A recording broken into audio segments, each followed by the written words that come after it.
Bon, eh ben écoutez les gars, là on est sur le salon Remove et comme sur le salon Remove on n'y rencontre que des gens bien, des gens passionnants, et ben on va aujourd'hui faire connaissance avec Tesla Mail qui est sur le salon aujourd'hui. Tu nous dis déjà peut-être pourquoi tu es sur le salon Remove? Alors moi c'est un peu particulier, donc moi je suis sur le salon Remove parce que je suis pilote, regardez c'est marqué je suis pilote, alors, je suis un petit pilote hein.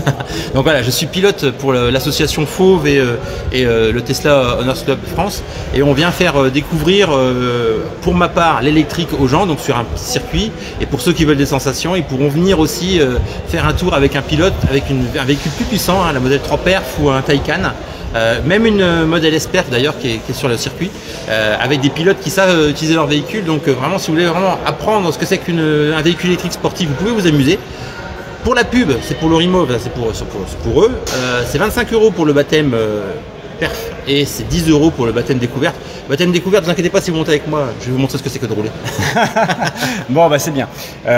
Moi je pense que c'est intéressant de faire à la fois la perf et à la fois la conduite un peu normale pour bien justement se rendre compte de ce que ça peut donner d'avoir son véhicule électrique ou je suis tout à fait d'accord avec toi parce qu'en fait après la perf c'est vraiment pour se faire plaisir. C'est ça, voilà, les sensations fortes. Voilà, ceux qui aiment bien un peu avoir peur dans un virage quand la voiture vous demandez si elle va freiner ou pas, bah voilà, allez-y.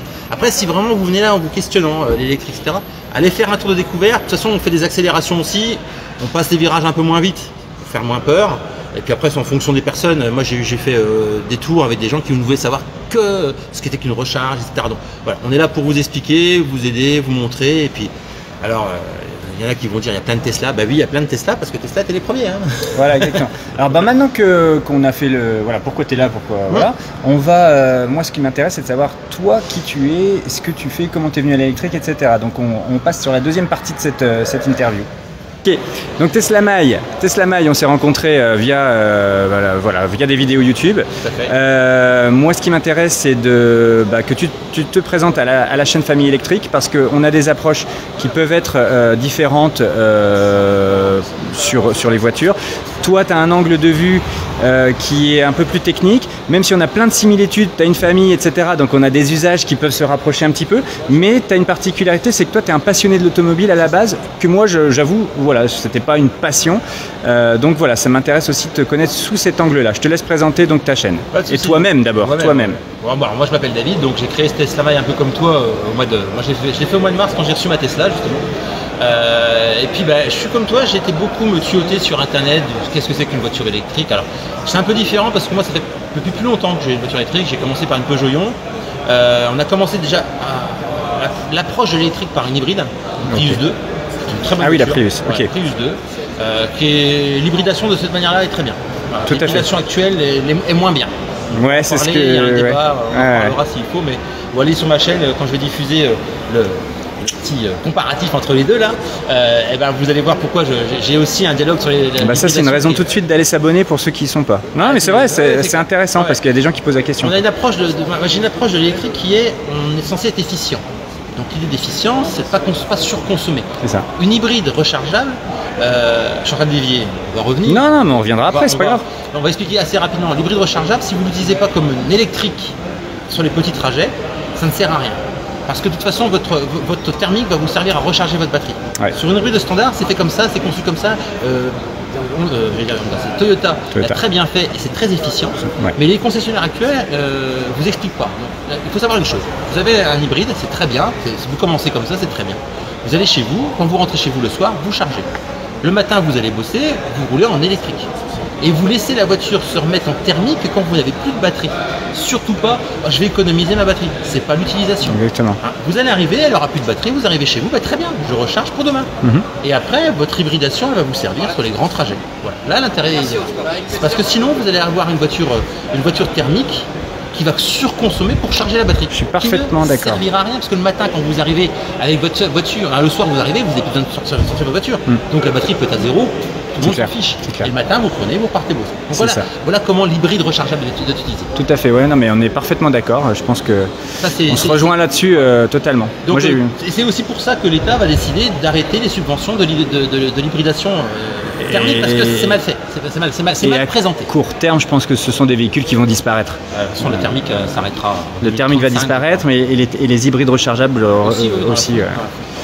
Donc pour revenir à mon approche moi d'électrique, donc moi ça fait longtemps qu'on est en électrique, donc je disais la première totalement électrique c'était une Peugeot Ion. D'accord. Là actuellement on a une e-up.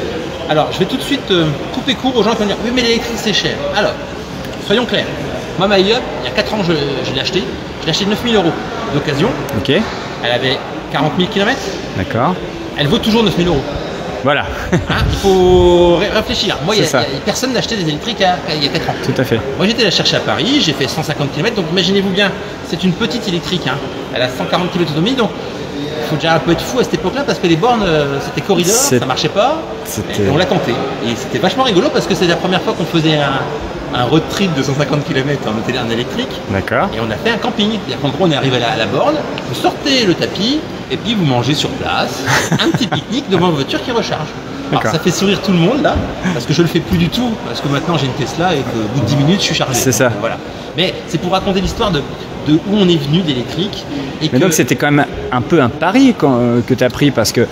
plus ou moins, parce que l'idée c'était de dire, nous, l'usage de tous les jours, le thermique, franchement ça sert à rien. On est en pleine campagne, on est à 30 km d'un magasin, on n'a pas 30 km des 3 magasins. Donc ma femme, ayant travaillé dans les 3 magasins, il faut qu'elle puisse circuler. Et on a cherché qu'est-ce qui pouvait avoir d'efficience suffisante pour pouvoir faire ce trajet-là. Et il s'avère que on a acheté cette e-up qui a 140 km d'autonomie, qui a maintenant, je dirais presque 6 ans. D'accord. Mais elle a 100 000 km. Ok. Donc elle vient de les avoir là, et ma femme tous les matins, elle prend sa voiture, elle débranche, elle va travailler. Alors elle a encore du mal à mettre la clim. Parce que oui, vous pouvez comprendre quand vous mettez la clim, quand vous mettez le chauffage, au début l'ordinateur il vous dit vous perdez 20 km. C'est ça. C'est pas réel. Il faut comprendre une chose, c'est que l'ordinateur il dit vous allez brancher la clim, pendant tout le trajet vous allez consommer. C'est pas ça. C'est pas ça. Vous allez consommer au tout début et après ça revient tranquillement. Donc pas d'inquiétude pour l'histoire de la clim, le chauffage. La seule impact que vous avez, gros impact que vous avez sur l'autonomie du véhicule, c'est la batterie, c'est sur le froid. Votre voiture qui est stockée au garage, c'est pas de problème. Vous sortez du garage, la batterie est tiède, vous n'avez pas cet impact-là. Nous, dans notre cours, à moins 15, la batterie a toujours 140 km d'autonomie. En hiver. Elle perd un petit peu juste en mettant le chauffage. D'accord. Mais du coup, 100 000 km au niveau de l'entretien, si on fait une petite parenthèse. C'est là où c'est poilant, c'est-à-dire que Volkswagen m'appelle pour faire l'entretien et je leur demande ce qu'ils vont faire et ils me disent la contrôler. Donc moi, contrôler, payer 200 €, ça me plaît pas. Donc j'aimerais bien savoir. Je leur ai demandé, est-ce que vous me changez l'équipe de frein? Non. Est-ce que vous faites quelque chose en plus? Non. Donc elle ne va plus chez le garage. Voilà. Depuis bien 3 ans maintenant. Et du coup, toi, tu fais un petit contrôle, un check-up visuel, machin. Un check-up visuel, c'est simple sur un électrique. Voilà. Il faut savoir une chose. Vous regardez vos disques. Si les disques ne sont pas touchés, les plaquettes ne seront pas touchées. Au pire, vous allez démonter une roue, regardez une plaquette, vous allez voir, ça ne s'use pas. À la 100 000, plaquette d'origine, disque d'origine. Les pneus, l'ancien propriétaire les avait changés parce que c'était des savonnettes. C'est ça. Donc moi, ils ont, on va dire, un peu moins de 100 000. Ouais. Je pense qu'on les changera parce qu'ils vont craquer avec le... Oui, c'est ça. C'est plutôt par vieillesse qu'usure... prématurée. Donc ça, et après, on a changé une batterie 12 volts. Oui, voilà, mais ça c'est. On a été obligé de passer chez Volkswagen parce que c'est assez rigolo, c'est que même si j'ai un logiciel pour programmer, tu pouvais pas. Je pouvais pas remettre à zéro la batterie, je pouvais pas prendre le code. C'est tout. Je suis passé chez eux, ça m'a coûté. Mentalement, parce que j'ai payé 100 € pour juste brancher l'ordinateur et appuyer sur le bouton. Mais voilà, tout le monde l'a fait.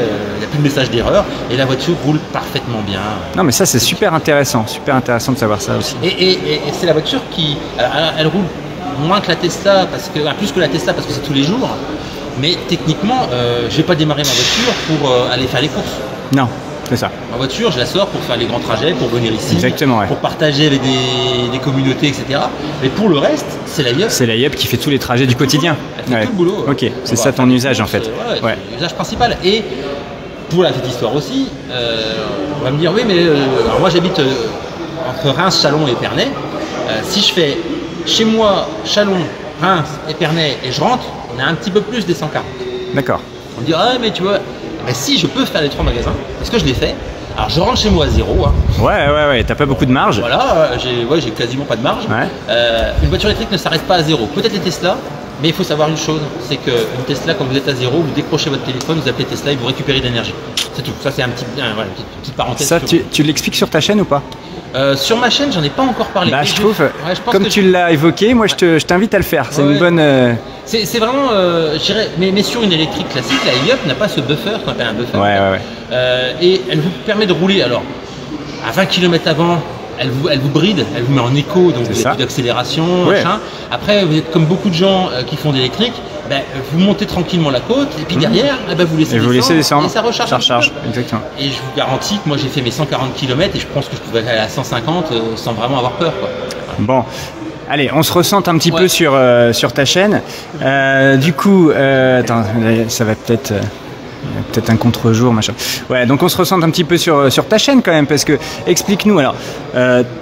Tu nous as parlé de la e-up, ok, mais à un moment donné, tu es venu à Tesla et c'est à partir de là que tu as eu l'idée de faire cette chaîne. Donc vas-y, essaye de... Alors, donc moi j'ai un peu comme toi, j'ai commandé... en fait, moi je suis un féru de Tesla. Il y en a qui appellent ça des Tesla Boys. Alors, je vais tout de suite arrêter ce terme de Tesla Boy. J'aime Tesla, mais je vais être capable de vous dire aussi ce qui va pas. Ce qui va pas. Moi je suis un peu technique, j'aime bien démonter les choses. Bon, pour le moment elle est sous garantie, donc je ne vais pas trop y toucher. Mais il s'avère que lorsque j'aurai la garantie, au moins la garantie constructeur de 4 ans et 80 000 km qui sautent, je pense que je vais commencer à regarder dedans. Ouais, à aller dedans. Voilà, taper dedans. On va regarder un peu ce qui se passe. Mais je vais déjà commencer à regarder les tensions et tout ça, voir un peu ce qui tourne autour. Mais pour la petite histoire, donc moi je suis un peu piqué de Tesla et j'ai toujours voulu avoir une Tesla. Donc je voulais acheter au début une Tesla Model S avec beaucoup de kilomètres, je voulais la chercher en Norvège, en Hollande, sur les taxis comme ça. Donc, ça. Et je me dis de toute façon, un véhicule électrique ça tombe pas en panne. Et puis ces Tesla c'est garanti. Beaucoup de Model S, des premières générations qui avaient des défauts, quasiment toutes ont eu des moteurs neufs qui ont été changés, les batteries neuves ont été changées. Ouais, donc, on est généralement sur du fiable. Et pas trop de risques. Pas trop de risques. Mais le problème c'est que quand on ne connaît pas l'univers Tesla, on se dit oui mais j'ai pas de concessionnaire à côté de chez moi. Si je tombe en panne, je fais comment? Et ça, tu sais comme moi, madame, c'est compliqué de lui faire comprendre que ça marche pas comme ça. Alors, mais même moi, techniquement, je suis pas plus intelligent qu'un autre, je sais pas que ça marchait pas comme ça. Parce que Tesla ne fonctionne pas comme ça. Bien sûr. Tesla fonctionne avec une application, si vous tombez en panne, même si vous êtes dans la cambrousse, si c'est un truc qui est résolvable informatiquement, ils vont vous le faire à distance, ils vous libèrent et vous rentrez. Si c'est plutôt technique, ils vous envoient un dépanneur, ils vous embarquent la voiture et après, ils gèrent le problème. C'est ça. Donc, c'est pas besoin de concession à côté de chez soi. Non. L'intérêt que vous avez d'avoir une concession, c'est de pouvoir aller essayer la voiture. Là, vous la voyez. Voilà. Vous voyez, vous la touchez. C'est clair. Pour le reste, même la commande ne se fait pas. La concession, ça sert à rien. Vous la mettez sur Internet, vous prenez votre comparateur, votre configurateur. Le téléphone. Votre téléphone. Et vous payez votre réservation. Et après, quand vous recevez la ville, vous payez votre voiture. Et après, on vous donne une date. Alors, on va revenir là-dessus parce qu'en ce moment, il y a une grosse polémique sur les dates. Donc Tesla a changé de logiciel, ça fait peur à plein de monde.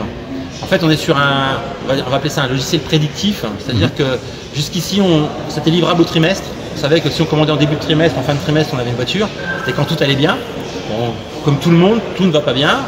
Il y a des pénuries chez tout le monde. Chez Tesla, c'est un peu différent, c'est que non seulement il y a une pénurie, ils ont de très fortes demandes. Il faut savoir qu'ils ont 1 an de commandes en stock, donc ils n'ont pas besoin de vendre de voitures. D'où l'augmentation de tarifs qu'on a régulièrement. Donc c'est 2 000 € hier. Donc voilà, d'où ça. Alors les gens qui vont prendre Tesla, malheureusement, ils vont être obligés de payer le prix fort. C'est clair. Mais le logiciel prédictif fait peur parce que les gens qui étaient livrables en juillet-août ont une annonce en décembre. Alors il faut vraiment qu'ils ne s'inquiètent pas trop parce qu'il y a des gens qui étaient livrables en décembre qui voient leur date revenir et au fur et à mesure, c'est au fur et à mesure qu'ils ont des VIN, ils attribuent et ces dates vont se régulariser. Je pense que c'est de l'ordre de l'été et puis ça devrait aller. Ouais, mais t'es tellement passionné de Tesla que tu oublies de nous parler de ta chaîne quand même. C'est vrai.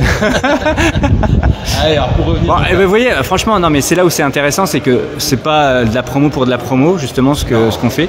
On s'en fout complètement, on n'a rien à gagner. Voilà, on gagne rien déjà. On gagne rien. Tous ceux qui vont dire que vous avez gagné de l'argent sur YouTube. Non. Pour la petite histoire, les gens qui gagnent de l'argent sur YouTube. Et après, tu parles de ta chaîne. Ouais, je vais y arriver.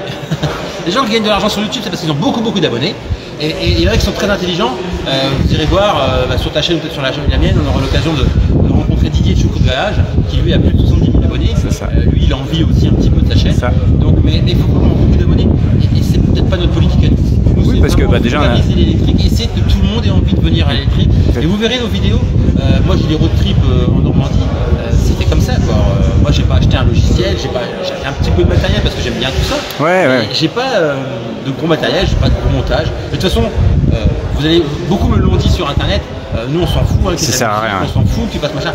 Fait propre. C'est pas M6 quoi, on n'est pas sur M6 quoi. On est pas sur M6. Aussi qu'au-delà de 30 minutes ça sert à rien. Et même au-delà de 15, des fois les gens s'en vont. C'est clair. Alors une petite chose, abonnez-vous à nos chaînes, ça c'est très bien. Mais allez un petit peu plus loin que les 5 premières minutes. Ouais, non, mais ça c'est vrai que c'est la... Donc sinon on va être obligé de faire comme les autres youtubeurs et vous dire attention, à la fin il y a un cadeau. Ouais. Non mais le truc qui est sympa, c'est aussi de laisser une petite impression ou une question. Voilà, oui. Moi j'aime bien quand il y a des questions aussi. Mettez-nous des commentaires parce que ne serait-ce que sur le montage, quelque chose qui peut ne pas vous plaire, ça nous permet de nous corriger. Ouais. Et puis des questions techniques. Pour moi, n'hésitez pas, les questions techniques, j'irai les chercher. Moi je vais aller chez Tesla, je vais leur demander. Parce que une anecdote encore Tesla, parce que j'en ai une, hein. J'en ai plein d'anecdotes en fait. J'en ai une là, j'ai une Model Y qui n'avait pas à 4000 km ses freins rodés. Bon, on a une information, il a une Model Y. Vous voyez, depuis tout à l'heure, voilà. J'ai une Tesla, les gars. Donc oui, j'ai une Model Y à 4000 km les freins rodés. Alors ceux qui savent pas, les freins rodés, c'est quand vous changez vos disques et vos freins, il faut roder vos plaquettes et vos disques. Et pour ça, il faut freiner. Une électrique, on freine très peu. On est beaucoup en génération. Et donc ce qui fait qu'on use rarement nos pneus, rarement nos disques, rarement nos plaquettes. Et donc c'est un peu problématique, c'est pas dangereux mais c'est un peu problématique, c'est quand vous voulez faire un freinage d'urgence, il faut bien s'imaginer que ça freine pas parfaitement. Parfaitement, exactement. Donc j'ai mis quand même 4000 km, Tesla m'a dit il faudrait que vous freiniez plus. Ok, bon, donc je suis venu ici, donc j'ai fait, pour la petite histoire, 5 tours de circuit en tapant dedans. C'est ça. Les disques sont même bleus tellement j'ai tapé dedans. Et donc ils sont rodés maintenant. Mais ça, on peut aller le voir sur ta chaîne aussi, tu l'expliques. Ouais, je vais l'expliquer. Alors, je l'ai expliqué, j'ai fait un titre un peu qui fait un peu peur, donc n'ayez pas peur. Oui, mais ça, bah voilà. C'est vraiment pour attirer les gens. Mais l'histoire, en fait, elle va plus loin que ça. C'est Tesla qui m'a dit faut que tu freines. Mais Tesla m'a pas dit ce que j'ai appris ici. Alors, j'en parle. Il y a un mode service qui existe. Ouais. Je ne vous expliquerai pas comment l'activer. Vous allez chez votre bon, ils vont Tesla. Trouver si... Non, voilà. Vous allez chez Tesla et vous leur dites moi mes freins ils sont pas rodés, je veux que vous les rodiez. Vous n'allez pas le faire, c'est eux qui vont le faire. Ils vont se mettre en service, ils vont activer le rodage des freins, ils doivent rouler un petit peu avec, ils vont roder vos freins. Parce que je trouve pas normal quand vous filez une voiture. D'ailleurs, si vous achetez Tesla, vous allez trouver ça inadmissible, mais c'est comme ça. C'est comme ça. Ouais. On vous donne la carte, parce qu'on n'a pas de clé, on vous donne la carte et on vous laisse venir poser les questions. Il y a quasiment, voilà. C'est ça. Il y a quasiment rien. Ah, si vous êtes timide, ne soyez pas timide parce que franchement, il y a des questions à poser. Hein, ou alors allez sur nos chaînes, allez vous renseigner, posez-nous des questions à nous parce que les meilleurs renseignements, franchement, c'est sur des salons comme ici à Rimo. Vous allez rencontrer des utilisateurs, des gens qui font de l'électrique qui en sauront plus que les Tesla. Donc pour revenir à ma chaîne, parce que je sens que tu vas encore me dire et ta chaîne on en est où? Donc pour revenir à ma chaîne, donc moi quand j'ai eu mon Model Y, j'ai eu envie aussi comme toi de partager un peu alors moi cette passion Tesla, cette passion de la mécanique, parce que dans ma chaîne il y a un peu de tout. Je vais essayer de faire des choses un peu plus propres plus tard, mais j'ai un peu de tout. J'ai du road trip qui permet de montrer aux gens qu'on peut aller très loin d'électrique, c'est pas un problème d'autonomie. On a un peu de technique, on a un peu de, on va avoir aussi quelques interviews aussi. Là, j'ai lancé 2-3 petites interviews là, intéressantes sur Sauvons la planète. Tout à fait. Des petites choses. Je pense que quand on est touché un peu à l'électrique, on est touché sur l'écologie, donc on fait aussi attention. Exactement. C'est des petites choses. Ma chaîne, elle est marquée Tesla parce que je suis passionné de Tesla, passionné d'automobile, parce que vous verrez peut-être que ma chaîne bifurquera aussi. J'ai une 2 chevaux. J'ai une 2 chevaux de 53 pour les spécialistes. D'accord. Donc voilà, et je pense que il y aura pas de rétrofit. Non, il n'y aura certainement pas de rétrofit. Alors les gens vont me dire mais tu vas polluer. Oui, je vais polluer. Tu parles. Je vais polluer. Mais j'ai 2 choses. J'ai cette 2 chevaux là que je dois terminer, et j'ai aussi un scooter des années 50 à mon père que je dois terminer. Voilà. Et ce seront les 2 derniers véhicules qui polluent parce que j'ai un quad qui va être viré. il va être viré d'ailleurs. Ça y est, il ne le sait pas encore, mais il est viré. Il est viré. Et puis après, malheureusement, alors c'est aussi ça, vous allez peut-être en suivant ma chaîne, alors allez sur ma chaîne, c'est Tesla My, c'est Tesla My MY. Voilà, c'est en 2 mots. C'est en 2 mots, tout à fait. Tout à fait, ouais. MY, alors My pour ma Tesla ou Model Y. Exactement. Et alors, je sais pas si tu as donné un nom à ta voiture. Pas encore, parce qu'en fait il y a polémique, il y a discussion en famille là. Moi j'ai écarté ça. Donc, nous il a un nom, sur beaucoup de Tesla ont des noms. Alors il y a Vanessa, Tesla enthousiaste, alors tous ont un petit nom. Nous on était partis sur... en fait mes filles aiment bien le manga. Et moi je voulais un rapport avec Blanche, parce que ma voiture est blanche, Blanche-Neige, etc. Et les filles elles ont cherché comment on pouvait dire, alors je sais plus si c'est neige en japonais qui se dit Yuki, Alors Yuki, ça faisait un peu ridicule, ça fait un petit peu le chien. Ça fait le chien, ça fait le chien. Au début, moi j'adorais, hein. Moi qui suis un peu, je déconne un peu, j'adorais. Et puis les filles m'ont dit non, attends, on va pas avoir la honte, tu te rends compte, déjà on va être sur internet. Ça. Parce que quand on a des enfants, c'est pas évident. Si on n'en avait pas, vous verrez que c'est compliqué internet. C'est vrai, mais à la rigueur, bon, c'est pas plus mal. C'est pas plus mal, c'est vrai. Voilà. Quand ils vont y toucher. Exactement. J'ai encore une anecdote. On reviendra après là-dessus. Et donc pour la petite histoire, en fait, blanc, ça se dit Shiro. Oui. En japonais. J'ai 3 ans de japonais, moi. Je peux pas ça. Donc, et donc mon véhicule s'appelle Shiro. Shiro. Donc t'entends sur mes vidéos, on va dire bah tiens j'ai rechargé Shiro. Ouais. Alors, cherchez pas, c'est Shiro, c'est mon véhicule, hein, c'est pas la voisine, hein, c'est pas. Voilà. Non, là, heureusement qu'il y a un stabilisateur sur ton truc. Ouais, parce que... Ah ouais, moi je suis pas. Ouais, alors les gens qui me connaissent au boulot trouvent que je suis trop sérieux. Les gens qui me connaissent en dehors du boulot trouvent que je me marre. Et c'est vrai qu'en dehors du boulot, je suis quelqu'un. Je suis très sérieux quand on fait quelque chose de technique. C'est ça. Mais après, la vie est tellement courte. Ouais, c'est ça, il faut s'amuser. Et pour revenir à la petite anecdote, ouais. Il faut savoir que j'ai 2 filles. Une qui ne veut pas du tout passer sur internet, mais elle passera de temps en temps parce que voilà. Dans le champ. Dans le champ, exactement. Bah ouais. C'est ça, c'est ça. Et j'ai une deuxième, et c'est assez marrant, surveillez vos enfants. Quand vous les voyez longtemps sur les tablettes, ils font pas obligatoirement des bêtises. Moi j'ai une deuxième qui est youtubeuse depuis 2 ans. Je le savais pas. Et en fait elle fait des petits animés qu'elle diffuse. Ah, c'est chouette ça. J'ai trouvé ça génial. Et moi je me battais depuis 2 ans en disant mais tu vas lâcher cette tablette. Arrête, voilà. Tu vas lâcher cette tablette. Et en fait elle est passionnée de ça. Bah c'est créatif. C'est hyper créatif. Il y a une histoire à raconter, il faut du coup. Et puis il n'y a rien de glauque. Alors après elle est un peu gore. Oui bah ça, voilà, c'est l'univers. Ce qui est assez rigolo c'est ça, c'est vous vous rendez compte qu'en fait. Mais c'est quoi le nom? Alors c'est compliqué. Bon, et on essaiera de le mettre dans les liens. Je le mettrai en lien parce que même moi j'ai eu du mal à le trouver. Et je mettrai ça dans mes playlists. Comme ça vous irez chercher sur la playlist parce que même le nom est compliqué parce qu'elle a été me coller un pastèque je ne sais pas quoi dessus. C'est marrant pour elle mais pour nous c'est compliqué d'aller chercher, on est vieux, nous, on a du mal à aller chercher des trucs. C'est clair. Donc je vous mettrai le lien, je vous mettrai aussi dans ma playlist, vous pourrez cliquer dessus, c'est rigolo. Et dites pas que c'est moi parce qu'elle veut pas que j'en parle, mais allez-y quand même, ça la fera rigoler.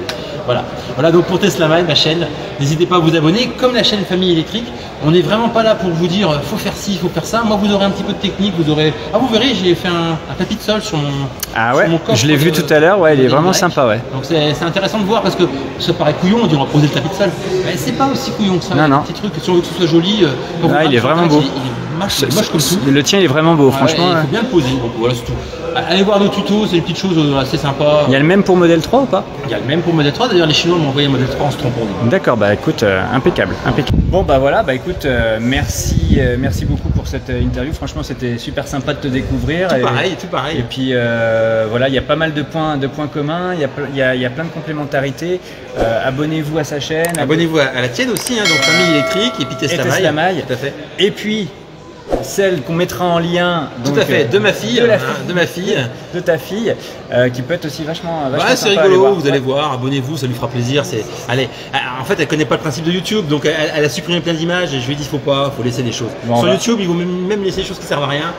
Les gens vont voir. Façon, ça permet aussi de voir comment on évolue parce que comme on vous disait, on a besoin de vos retours, nous on a besoin de savoir si vous trouvez ça sympa, si ce qu'on vous dit vous intéresse pas, ça permet de nous recentrer aussi, ou de se rendre compte peut-être que nos chaînes servent à rien en fait. Et puis nous, vous savez, on passe beaucoup de temps à faire ça. On passe beaucoup de temps à faire ça. Donc, si ça sert à rien, dites-le nous. Ça évitera qu'on perde du temps. On a d'autres choses à faire. On a des familles. Hein, on le fait nous avec plaisir. On essaie d'échanger avec plaisir. Donc, dites-nous. On va continuer. Et puis, moi, si vous me dites, ça sert à rien ton truc, on en a plein d'autres. Oui, il y en a d'autres. Il y en a d'autres qui apportent peut-être pas la même chose. Nous, c'est vraiment l'image famille. Je pense que c'est l'image de la simplicité. Moi, je chercherai pas à vous trouver des trucs tordus à faire. Des trucs vrais. Moi, je pense que quand j'ai fait la vidéo sur les moustiques, il n'y en a pas beaucoup qui ont relaté ce problème-là. Et c'est vrai qu'il n'y en a pas beaucoup, tant mieux, comme ça. Mais il y a quelques commentaires qui venaient corroborer le fait que ça existe. Oui, tout à fait. Donc, et pareil pour moi au niveau des freins, personne n'en parlait. Voilà, ça, j'ai appris un truc super. Et l'histoire, tiens, quand j'ai fait le comparatif modèle Y perf, il y a une différence des vitres avant entre ma modèle Y chinoise et la perf. Les vitres avant sont plus larges. D'accord. Donc voilà, je disais cette histoire. Et je l'ai dit à plein de monde. personne n'a réagi. Alors ça c'est rigolo ça. Alors, après on est trop petits. Bah oui, bah voilà, mais en tout Nos cas, petits 500 abonnés là. en tout cas, ça fait vachement Mais venez plaisir. nombreux. Venez nombreux, ouais. Ça fait plaisir d'avoir discuté comme ça. Super. Dites-nous en commentaire justement ce que vous aimez, ce que vous aimez pas sur les chaînes, ce que vous voulez avoir comme info, ce que vous voulez qu'on développe. Voilà, c'est toujours important pour nous. Alors je vous dirai pas une chose, je vous dirai pas, venez au Remove parce que c'est trop tard. C'est trop tard. C'est le dernier jour, hein, malheureusement. Bah venez au Remove l'année prochaine. Parce que par contre, l'année prochaine, venez au Remove. Voilà. Venez au Remove, franchement, vous allez voir plein de concessionnaires. On fait pas de pub des autres concessionnaires. On n'est pas là pour eux, ils font leur boulot, mais on peut en parler. Il y a des concessionnaires qui sont venus. Il faut savoir que c'est une association qui fait Remove, hein, avec le partenariat de la communauté de communes locales. Ouais. Alors pour la petite histoire, comme il travaille, hein, il est payé. Voilà, bref. Coupé. Non, donc venez au Remove l'année prochaine. Il y a plein de choses à voir, c'est très intéressant. Ce matin, on va ou aller sur le site Remove. Hein. Allez sur le site Remove. Allez sur le site Remove. Après, il va y avoir plein de vidéos. Il y avait plein de youtubeurs là qui étaient là sur les. Donc vous allez avoir plein de vidéos récap un petit peu de tout ça. Et inscrivez-vous l'année prochaine. Franchement, ça vaut le coup. Il y a un hôtel sur place. Il y a de quoi dormir. Il y a la restauration. Il y a des jeux pour les enfants. Ceux qui ont un avion. Ils peuvent atterrir. Il y a un aérodrome juste à côté. Vous verrez dans une vidéo, il y a un gros bruit qui passe. C'est ça. Mais voilà, donc c'est avec plaisir qu'on vous y retrouvera sans doute l'année prochaine. Tout à fait. Allez, bye bye et ciao, puis à bientôt. À bientôt. Salut les gars. Portez-vous bien. Salut les gars et les filles peut-être. Et les filles, il y en a quelques-unes. Je sais pas si t'as regardé tes stats toi.